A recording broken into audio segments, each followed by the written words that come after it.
Okay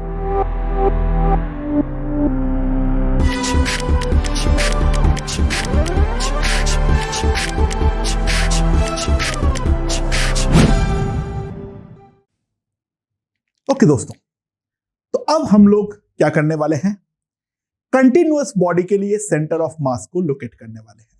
okay, सो मान लो हमारे पास कोई भी एक कंटिन्यूअस बॉडी है, ठीक है। यहां पर है मान लो मेरा एक्सिस, राइट। सो कंटिन्यूअस बॉडी के लिए ऑब्वियस सी बात है, हमें डिफरेंशियल एलिमेंट काटना पड़ेगा। तो मैंने एक डिफरेंशियल एलिमेंट काट लिया जिसका मास है डीएम। तो एक्सिस से डीएम का जो पोजीशन वेक्टर है मान लो वो है मेरा आर वेक्टर। एक्सिस से ये डीएम का जो पोजीशन वेक्टर है वो मान लो है आर वेक्टर। सो इसका मोमेंट कितना होगा, इस मास का मोमेंट कितना होगा, DM into are vector. So total moment जो होगा, टोटल मोमेंट जो होगा वो कितना होगा मेरे पास, that will be equals to integral dm into are vector, right. Body का टोटल मास है मान लो m, that can be also written as integral dm. So RCM vector is equals to according to the definition, integral dm into r vector by integral dm, right? Integral dm into r vector by integral dm, यहां पे dm जो है वो हमारा, integral dm जो है वो हमारा total mass of the body है।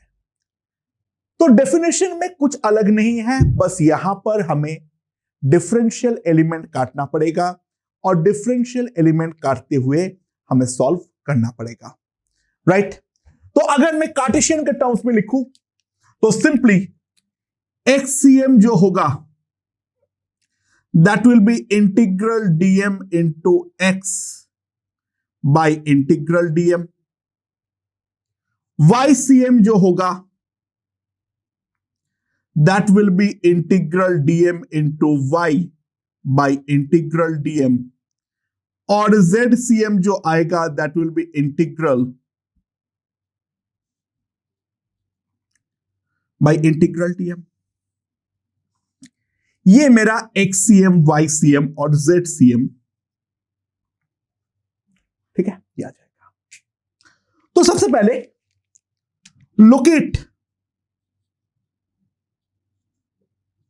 Location of centre of mass for an uniform rod. Locate the centre of mass for an uniform rod, ये पूछा गया है। तो ये है मेरा यूनिफॉर्म रॉड, इस रॉड का मास है m और इसका जो लेंथ है that length is equals to l। तो मैंने एक काम किया, जो मेरा एंड है इसको मैंने एक्सिस मान लिया, जो मेरा एंड है उसको मैंने एक्सिस मान लिया, ओके। तो ये अगर मैं एक्सिस मानता हूं, पहले एक चीज डिफाइन कर लेते हैं, मास per unit length, mass per unit length that is equals to lambda, that is total mass by total length. तो मैंने क्या किया, एक्सिस से at a distance of x एक छोटा सा टुकड़ा काट लिया, एक्सिस से at a distance of x मैंने एक छोटा सा टुकड़ा काट लिया ऑफ लेंथ dx। तो dm कितना आएगा मेरे पास, dm will be nothing but lambda into dx।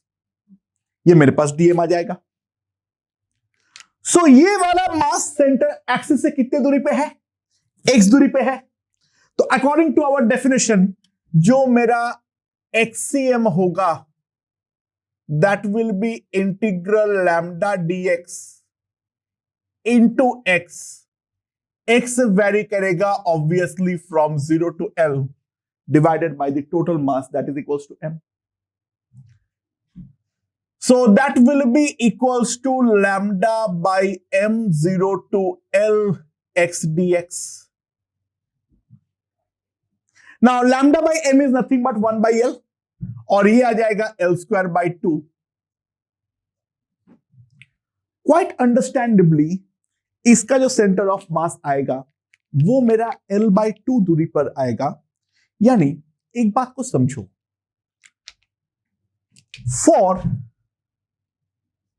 symmetric figures,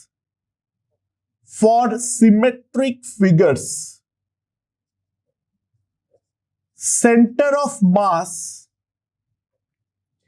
is located at the geometrical center of the body. Center of mass is located at the geometrical center of the body. Okay पहले ये वाला चीज को समझ लो। अगर symmetric figure है तो centre of मास जो होगा वो हमारा कोई भी बॉडी का ज्योमेट्रिकल सेंटर पे ही लाई करने वाला है। आई होप ये वाला चीज हमें समझ में आया होगा। ओके सुनाओ दोस्तों, अब हम लोग क्या करने वाले हैं, लेट्स सी। देखो मान लो मेरे पास है एक रिंग, मान लो मेरे पास है एक यूनिफॉर्म रिंग। तो यूनिफॉर्म रिंग के लिए क्या होगा, ऑब्वियस सी बात है, ध्यान देना, जो हमारा सेंटर ऑफ द रिंग होगा वही हमारा सेंटर ऑफ मास होगा irrespective of the radius of the ring. जो मेरा सेंटर ऑफ द रिंग होगा वही मेरा सेंटर ऑफ मास होगा for the ring irrespective of the radius. And similar argument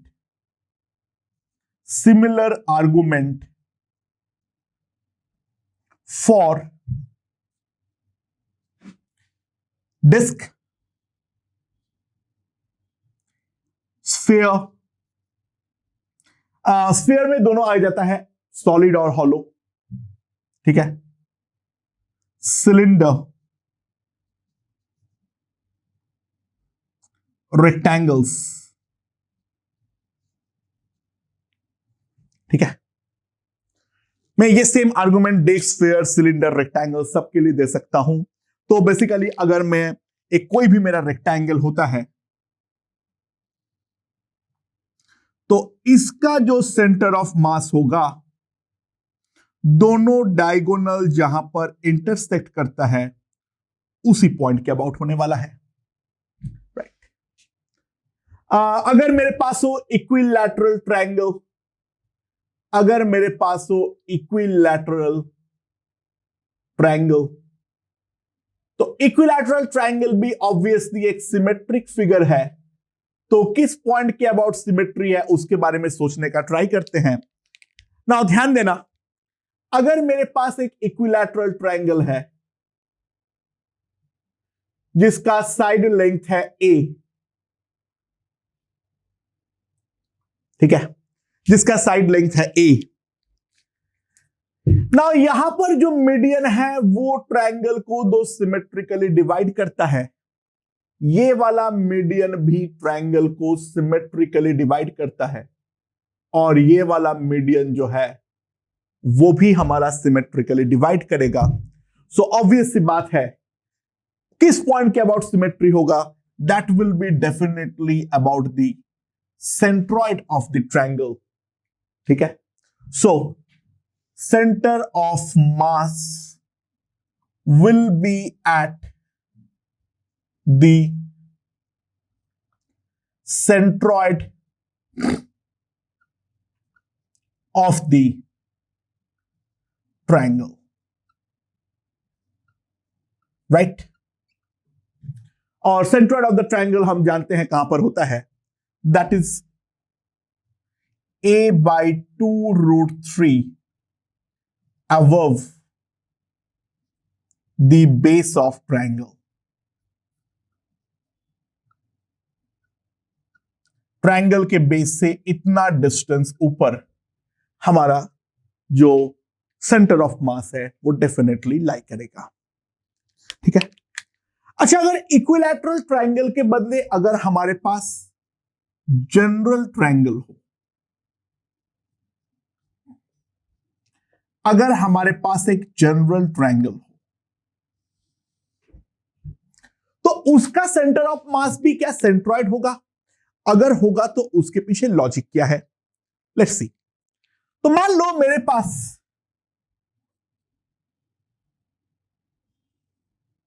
कोई भी एक जनरल ट्रायंगल है,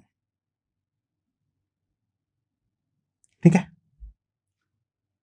so this is ABC, that's a general triangle. Now ध्यान दो, अगर D BC का मिड पॉइंट है तो AD मीडियन है। तो AD अगर हमारा मीडियन है दोस्तों, तो मीडियन का एक प्रॉपर्टी के बारे में तो हम जानते हैं, जो ABD ट्रायंगल का एरिया और ADC ट्रायंगल का एरिया दोनों डेफिनेटली हमारा सेम होगा। तो क्या बोल सकता हूं मैं, area of triangle ADB is equals to area of triangle ADC. So, mass of both of them are equal. दोनों का ही जो मास होने वाला है वो हमारा परफेक्टली इक्वल होने वाला है, यानी जो हमारा लेफ्ट का मास है वही मेरा डेफिनेटली राइट का भी मास होने वाला है। ना सेंटर ऑफ मास के अबाउट टोटल मास का मोमेंट जो है वो हमारा इक्वल होता है, तो बाय सिमेट्री में एक चीज बोल सकता हूं, centre of mass must lie somewhere on AD। क्योंकि दो इक्वल पार्ट में डिवाइड करता है तो ऑब्वियस सी बात है जो हमारा सेंटर ऑफ मास होगा वो हमारा AD के ऊपर कहीं ना कहीं तो लाई करना चाहिए। नाउ सिमिलरली मैं BE मीडियन ड्रॉ करता हूं। ऑब्वियस सी बात है ट्रायंगल ABE और BEC का एरिया इक्वल होने के कारण ये BE मीडियन दो इक्वल मास में डिवाइड करता है, तो डेफिनेटली ये जो तुम्हारा सेंटर ऑफ मास है वो BE पर भी कहीं ना कहीं लाई करना चाहिए। एंड सिमिलरली हम ये भी बोल सकते हैं ये हमारा मीडियन CF पे भी लाई करना चाहिए। तो centre of mass must lie also on BE and CF। जो हमारा सेंटर ऑफ मास है वो BE और CF उस पर भी लाई करना चाहिए। तो सिंपल सी बात है, सेंटर ऑफ मास क्योंकि तीनों लाइन पे लाई करना चाहिए सॉरी, और तीनों लाइन पे एक ही पॉइंट है, वो है हमारा पॉइंट G। तो centre of mass will be at the centroid G। तो सेंटर ऑफ मास जो है वो डेफिनेटली कोई भी जनरल ट्रायंगल के लिए सेंट्रॉइड पे ही लाई करेगा, that's for sure. Similarly parallelogram पे भी वहीं पे लाई करेगा जहां पर हमारा दोनों डायगोनल्स इंटरसेक्ट करता है। सिमेट्री डायरेक्टली दिखते नहीं है, बट सिमेट्रिक फिगर एनीहाउ वो सारे के सारे हैं। तो वहां पर पैरेललोग्राम हो या रंबस हो, उन पर भी सेंटर ऑफ मास जो है वो डेफिनेटली हमारा लाई करेगा कहां पर, जहां पर दोनों डायगोनल्स हमारा इंटरसेक्ट कर रहा है। ओके, नाउ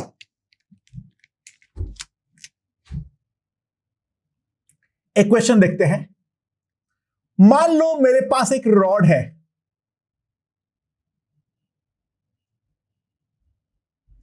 ये रॉड का लेंथ जो है वो है L। ठीक है। अच्छा, यहां पर जो है लैम्डा हमारा कांस्टेंट नहीं है। यहां से अगर मैं डिस्टेंस को x मानता हूं, लैम्डा x पर डिपेंड करता है as a lambda naught into x by L.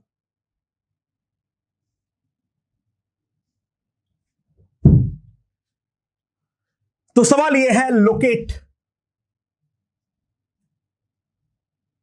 The centre of mass. Centre of mass को हम लोकेट करने का ट्राई करेंगे। तो किस तरीके से करेंगे? बहुत सिंपल है। At a distance of x एक छोटा सा टुकड़ा काट लो ऑफ लेंथ dx। तो dm जो आएगा that will be equals to lambda dx, that is lambda naught l into x dx। Right. So जो टोटल मोमेंट होगा x dm, that will be equals to lambda naught by L integral x square dx from 0 to L, and that will be equals to lambda naught L square by 3, and integral dm कितना आएगा? lambda naught by L integral x integral dx, sorry, integral dm कितना आएगा? that will be lambda dx, so that will be equal to x dx from 0 to L, that is equals to lambda naught L by 2। ये मेरे पास आ जाएगा total mass. So centre of मास का जो location आएगा, simply xcm कितना आ जाएगा मेरे पास? इन दोनों को डिवाइड करो, lambda naught gone, L gone, xcm is equals to 2l by 3, यानी लेफ्ट पॉइंट से 2l बाई 3 दूरी पे, यानी टुवर्ड्स राइट जो है मेरा सेंटर ऑफ मास लोकेटेड होगा। ओके, या फिर और क्या क्वेश्चन आ सकता है? ध्यान दो,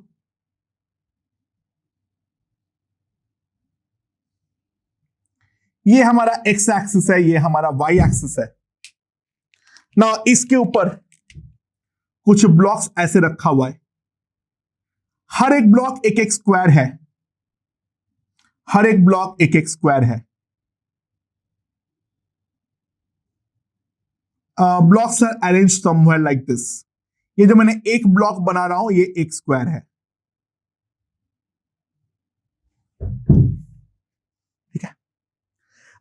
इसका ये सारे के सारे जो स्क्वायर का लेंथ है वो है a, और ये हर एक स्क्वायर का मास जो है वो m है। तो सेंटर ऑफ मास का x कोऑर्डिनेट और y कोऑर्डिनेट जो है वो हमें निकालना है। ठीक है। सो दोस्तों, कैसे होगा, किस तरीके से निकालेंगे? अगर हम गौर से ध्यान दें, हम इस फिगर को कुछ फिगर्स में कन्वर्ट कर सकते हैं। मैंने इसको एक ब्लॉक मान लिया रेक्टेंगल, और ये वाला रेक्टेंगल जो है इसका मास होगा 4m पे। इसका मास होगा 4m, क्योंकि ये 4 ऐसे ब्लॉक्स है तो इसका मास 4m है, और इसका centre of mass by symmetry इसके मिड पॉइंट पे होगा।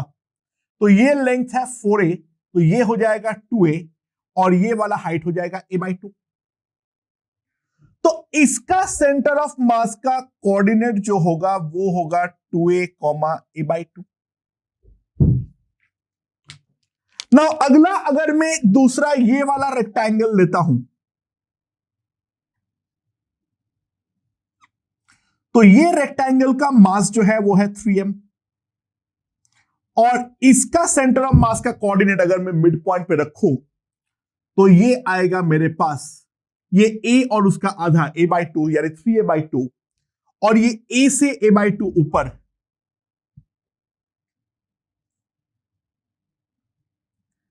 3a/2, 3a/2, एंड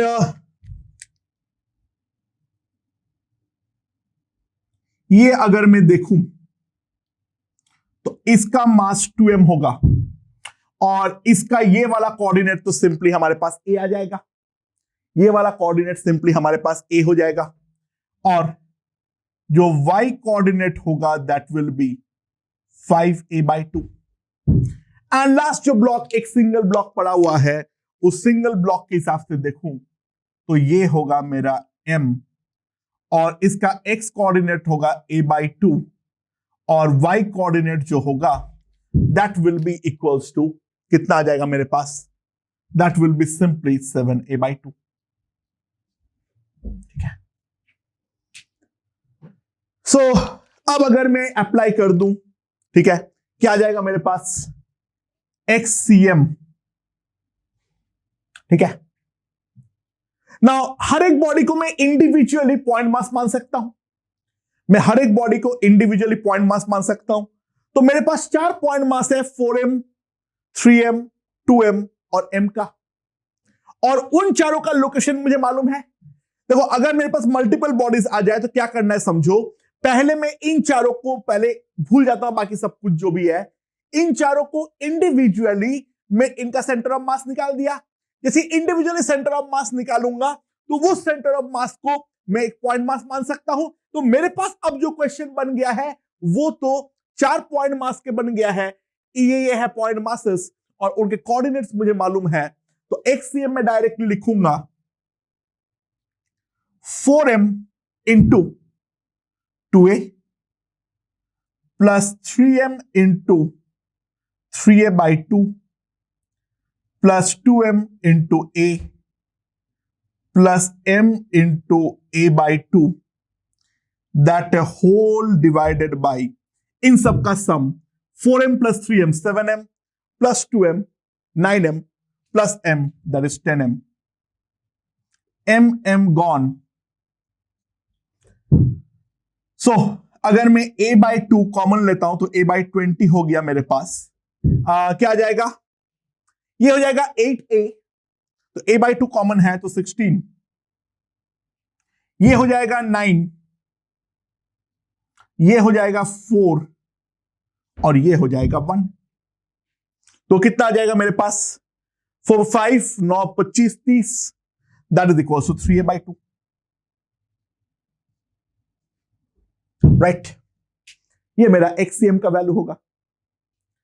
और अगर हम गौर से ध्यान दे, बाय द वे ycm में निकाल सकता हूं फॉर्मूले से, बट xcm और ycm एग्जैक्टली सेम आएगा, क्योंकि ये जो फिगर है, ये फिगर डेफिनेटली ये वाला लाइन के अबाउट सिमेट्रिक है। मैं ड्रॉ नहीं कर पा रहा हूं, हम लोगों को समझो, इस पर्टिकुलर लाइन के अबाउट सिमेट्रिक है। Right, sorry,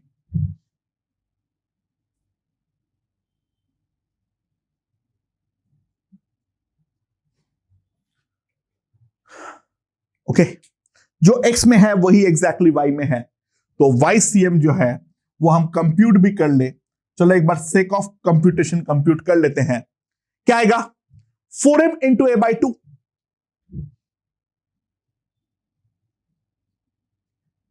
plus 3m into 3a/2